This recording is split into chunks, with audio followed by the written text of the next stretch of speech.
Hola, estamos con Begoña Garrido, que presenta su tercera novela. Es escritora, profesora y, como dices en tu primera novela, también Mujer sin máscara. Sí, esa fue la primera que se presentó en abril del 2021. La primera pregunta es obvia. ¿Para qué escribes? Bueno, pues escribo para que se me lea. Y eso, aunque parezca que es muy obvio, yo creo que es importante. Yo no hago de la escritura un ejercicio para mí, como terapia o algo parecido. Eso lo dedico hago otras técnicas. Para mí escribir es la manera de comunicar, de la misma forma que comunico con la palabra de forma oral cuando estoy en clase o cuando estoy en alguna conferencia, pues lo que quiero es transmitir y obviamente quiero que se me lea. Muy bien, Begoña. ¿Por qué es importante para ti publicar y qué te aporta un nuevo libro publicado? Para mí escribir es una de las maneras que tengo de llevar adelante mi compromiso social. No escribo de cualquier cosa, escribo de temas que son actuales, que yo entiendo que hay que seguir hablando de ellos y por eso me importa que se me lea. ¿Qué aporta una nueva novela? Pues más temas de los que se tendría que estar hablando. Muy bien, cuéntanos sobre el proceso de creación de personajes. ¿Cómo creas un personaje desde que le pones nombre hasta su desarrollo? ¿Y qué tipos de personajes creas? Bueno, trato de crear personajes con los que tengo algún tipo de vínculo. Eso no quiere decir que se parezcan a mí, quiere decir que en algo yo me tengo que parecer a ellos o ellos a mí, según se mire. Porque si no, no puedo identificar cómo hablan o cómo se sitúan en las distintas realidades en las que los encajo. Y el número de personajes pues a veces crece conforme va creciendo la novela. No llegan a ser el doble ni mucho menos de lo que pensaba al principio, pero a veces sí que me crecen porque encaja mejor una realidad, a lo mejor. No sé, he pensado que iba a poner una persona que está separado recientemente y tiene una hija pequeña y después me cuadra más que se haya vuelto a emparejar por cómo va sucediendo en la novela, bueno, pues incorporo ese personaje. En tus historias se reflejan situaciones cotidianas que se convierten en trascendentes a partir de la mirada de sus personajes. ¿Cómo desarrollas una historia? Bueno, pienso en la situación de la que quiero hablar. En el caso del Señor de los Cormoranes, por ejemplo, quiero hablar de la soledad de las personas mayores en ese tiempo en el que empiezan a ser vulnerables pero todavía no son dependientes. Entonces me parece que eso es algo de lo que hay que hablar, como sociedad hay que saber qué es lo que hacemos. De momento parece que le estamos dando una respuesta individual, ¿no? Cada familia se va haciendo cargo de sus mayores, pero como sociedad, ¿qué estamos haciendo con eso? Y cuando ya tengo eso creado, eso pensado, eso elegido, entonces ya creo la historia alrededor de eso. En el caso del Señor de los Cormoranes, pues un señor, sus hijos que viven fuera de la población donde vive él, y cómo hacen sus hijos cuando el padre empieza a dar alguna señal de que ya no puede estar tan solo. Hablemos entonces de tu tercera novela, del Señor de los Cormoranes. Entonces se relaciona con la actualidad y con los temas sociales que parece que imperan en este momento. Eso es, hay un hilo conductor que es el proceso de adaptación del ser humano, cómo somos capaces de ir adaptándonos a la realidad que a veces nos va apisonando. Y no solo tiene que ver con esto que he comentado antes de la soledad de las personas mayores, tiene que ver también una persona cuando migra y cuando ya lleva mucho tiempo en el sitio donde ha migrado, ya no pertenece al sitio de donde salió, todavía no pertenece al sitio al que llega, se encuentra ahí en esa dualidad. La siguiente generación, que ya nace en un país donde, según su carnet de identidad, en el caso del Estado español, pertenece, sin embargo su cultura es diferente. Bueno, también la adolescencia, ese tiempo en el que no te encuentras como de nadie, tiene que ver con eso, con los procesos de adaptación que parecen pequeños, sin embargo son súper importantes para seguir haciéndonos como seres humanos, y de ahí viene el nombre de los cormoranes, que son unas aves que tienen una capacidad de adaptación a distintos medios impresionante. Bueno, pues si te parece hacemos una pausa para que leas un fragmento de El Señor de los Cormoranes. Vale, bueno, el trozo que he escogido tiene que ver con la hija del personaje principal, cuando aparece en su casa natal y, bueno, qué es lo que encuentra ella al volver a esa casa. Mamá, ¿cómo te he hecho en falta? Se oyó decir Teresa sin haber avanzado todavía más allá del recibidor. Y la casa también parecía echarla de menos, ya que se le antojó sin vida. Tras esperar unos minutos sin obtener respuesta a sus golpes en la puerta, Teresa se encaminó a la primera planta, donde dejó su maleta y sus bolsas en el suelo de la habitación que ocupó de niña, que era la misma que había ocupado cada vez que había vuelto a la casa con intención de pasar alguna noche. Le gustaba encontrarse con sus muñecos dispuestos en la balda de encima de la cama, que su madre no había querido quitar nunca, como si su hija jamás hubiera llegado a ser adulta. y ella se había dejado porque realmente eran tan pocas las noches que pasaba en aquella habitación que lo mismo daba. La colcha de la cama, hecha a ganchillo en largas tardes de invierno, mostraba la ausencia que deja un dormitorio en el que nadie habita. Y es que pocos muebles pierden tanta vida como aquellos que nos acompañan todas las noches y de ahí pasan a ser testigos de ninguno de nuestros días. Teresa se quedó mirando cada objeto de su habitación como si los conociera en ese momento y se daba cuenta de que es posible sorprenderse con la permanencia de lo cotidiano.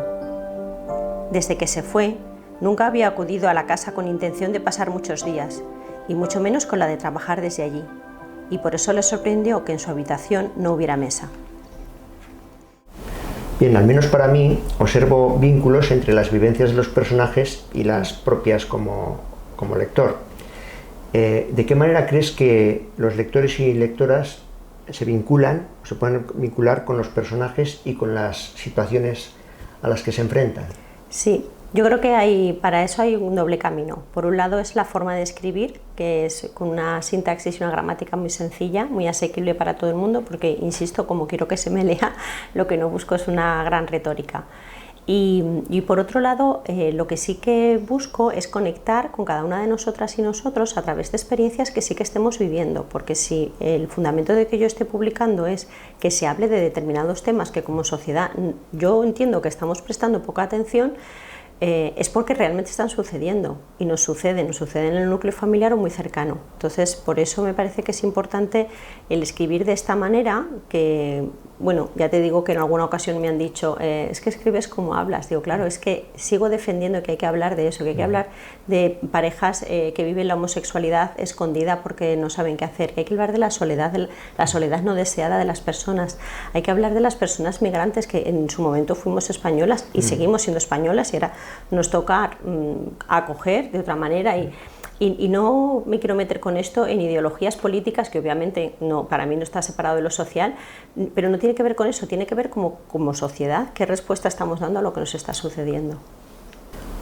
¿Cómo equilibras la investigación con la documentación, con tu trabajo también como profesora, como persona también, con el desarrollo de las historias y las tramas que creas? Sí, bueno, yo leo muchísimo y desde que escribo y publico leo más todavía. De hecho, bueno, tú lo sabes porque también eres escritor, para tú poder poner una frase o un párrafo que realmente sea real, eso, lo que has tenido que leer hasta llegar a eso, luego se quedan 2 líneas, pero tú has tenido que leer mucho para que eso tenga sentido. Por ejemplo, en la última novela, la del Señor de los Cormoranes, he leído muchísimo de la Guerra de África, lo que se llamó la Guerra de África del siglo XX, de España contra Marruecos, pero claro, lo que yo he tenido que leer de eso y me ha supuesto una dificultad grande, porque como no fue una guerra de la que el Estado español se sienta orgulloso, hay muy poco publicado. Entonces, bueno, pues he querido leer muchísimo, para que luego sean 5 páginas de la novela, pero claro, esas 5 páginas tienen que ser reales, contando como realidad que quienes ganaron son quienes cuentan la historia, pero bueno, contando que eso es la realidad, ¿no? En todas las novelas ha sido así. Siempre que quieres nombrar un hecho donde enmarcas la historia, si ese hecho quieres que sea real, tienes que investigar muchísimo. Como profesora lo que me ayuda es el conocer seres humanos diversos y diferentes, y a partir de ahí los personajes es muchísimo más fácil que me fluyan. ¿Te has trazado alguna meta como escritora? No, no, seguir avanzando, seguir publicando, darme a conocer como escritora, porque me parece que cuando tú eres reconocida en tu profesión, tu palabra pues llega a más sitios. Como profesora y como profesor que he sido, me gusta hablar siempre de valores, ¿no? Entonces vamos a hablar un poquito de ello. ¿Qué mensaje o reflexiones pretendes transmitir con tus novelas y qué crees que los lectores se pueden llevar con ellas? Bueno, para mí es muy importante, y de eso iba sobre todo El marido de la maestra, del reconocimiento a las pequeñas heroínas y pequeños héroes. Nos aprendemos un montón de nombres a lo largo de la educación, de personajes que han sido importantes en la historia de la filosofía, de la literatura y demás, y está bien porque nos ayuda a ubicarnos en el mundo. Sin embargo, cuantísimas personas hacen falta para que esas otras que sí que estudiamos puedan hacer las cosas que están haciendo. O sea, yo puedo estar escribiendo porque tengo una familia que afectivamente me sostiene, me empuja, me ayuda, tengo el plato de cerezas limpio, tengo la ropa en su sitio. Entonces, para mí esas personas que día a día van avanzando son quienes tenemos que reconocer, entonces el reconocimiento para ellas. Y por otro lado esos valores que quiero plasmar tienen que ver con lo que es unión, con lo que es común. Me parece que cada vez tendemos más a lo que son respuestas más individualizadas, que además la pandemia última que hemos vivido nos ha llevado a un aislamiento no solo en lo social y en lo físico, de tocarnos o no, de mascarilla o no, que no querría entrar ahí. Sin embargo, parecía que tenía que ser mi salvación. Yo me cubro, yo no caigo enferma, yo me sano, yo. Incluso campañas políticas recientes que tienen que ver con lo tuyo. No, perdona, no es lo mío, es lo nuestro. Y si eso no nos lo creemos, no somos población, pero no somos comunidad, no somos ciudadanía. Entonces, para mí es importante seguir reclamando el valor de lo común y el valor del reconocimiento a tantísimas personas que nunca aprenderemos sus nombres, pero menos mal que han estado y que están. Me gustaría que como lector, y también para los que vean el canal, nos recomiendes 3 libros que han sido importantes para ti en tu vida. Bueno, un libro que a mí me fascinó fue El lector de Julio Verne, de Almudena Grandes. Bueno, de Almudena Grandes yo creo que cualquiera. Sin embargo, ese para mí, el ritmo que mantiene de tensión, de creer que los personajes van a actuar de una manera diferente a como realmente lo hacen. Otro libro que podríamos rescatar es Romance de ciego, de Ángeles Irisarri, que es muy cortito, comparado con el anterior, es muy cortito, pero a mí fue la sorpresa de decir, o sea, en pocas páginas también se puede contar algo muy interesante. Sí.